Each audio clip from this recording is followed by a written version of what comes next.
দশমিক সংখ্যার ভাগ 11.18 ভাগ 4.3। এখন ভাজ্যের এই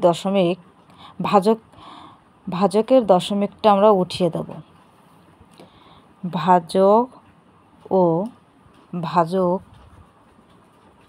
ভাজককে 10 দ্বারা গুণ করে 10 দ্বারা আমরা গুণ করব। 10 দ্বারা গুণ করে পাই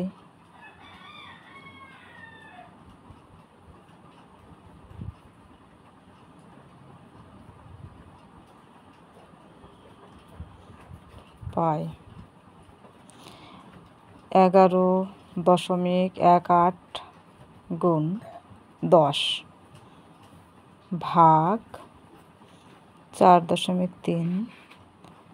এখানে গুণ 10। এখন এখানে যদি গুণ করা হয় তাহলে দশমিক এক ঘর ডানে সরে যাবে। 11 আর একটা শূন্য আছে বলে আমরা একের পরে দশমিক দেব। 111.8। এখানে দশমিক আর হবে না, দশমিকটা উঠে যাবে 43। এখন 43 দিয়ে আমরা 11.8কে আমরা ভাগ করব। 111.8 43। এখন 43 ঘরের নাম তো আমরা জানি না, তাই 4 11-র মধ্যে কয়বার যায়? 3 4 12। যদি 3 বার নিই তাহলে কিন্তু বেশি হয়ে যাবে, তাই আমরা 2 বার নেব। এই 2 দিয়ে 43কে গুণ করব। 3 দুগুণে 6, 4 দুগুণে 8।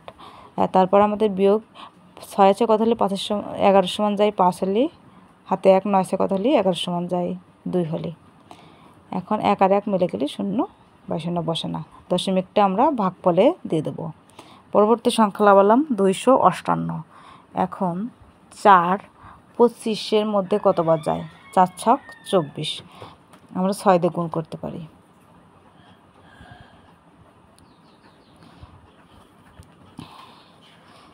তারপরেও আমরা একটু গুণ করে দেখি কত হয়। 43কে 6 দ্বারা গুণ করলে হয় 3 6 18, 8 হাতে 1, 3 6 4 ছক 24 আর 1 25। তাহলে 258 হচ্ছে মিলে যাচ্ছে অঙ্ক। 258 ভাগফল হচ্ছে 2.6। এটাই উত্তর। পরবর্তী অঙ্ক আছে 25.35 ভাগ 6.5। এখন আবারও ভাজ্য ও ভাজককে 10 দ্বারা গুণ করব, কারণ ভাজকের কোনো দশমিক রাখা যাবে না, তাই জন্য আমরা 10 দ্বারা গুণ করে পূর্ণ সংখ্যা করব। গুণ করে পাই 25.35 গুণ 10 ভাগ 6.5 গুণ 10।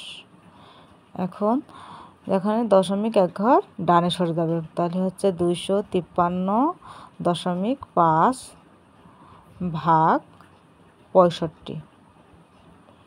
এখন আমরা একে ভাগ করব। 65 ভাগ 253.5। এখন 6 25-এর মধ্যে কয়বার যায়? যদি আমরা 4 বার নিই তাহলে বেশি হয়ে যেতে পারে। 4 বার নিলে বেশি, কারণ 4 5 20 0, হাতে থাকছে 2, 4 6 24, 26 হচ্ছে। আমরা 3 বার নেব। 3 5 15, 5 হাতে 1, 3 6 18 আর 1 19। 5 আছে কত হলে 13 সমান যায়?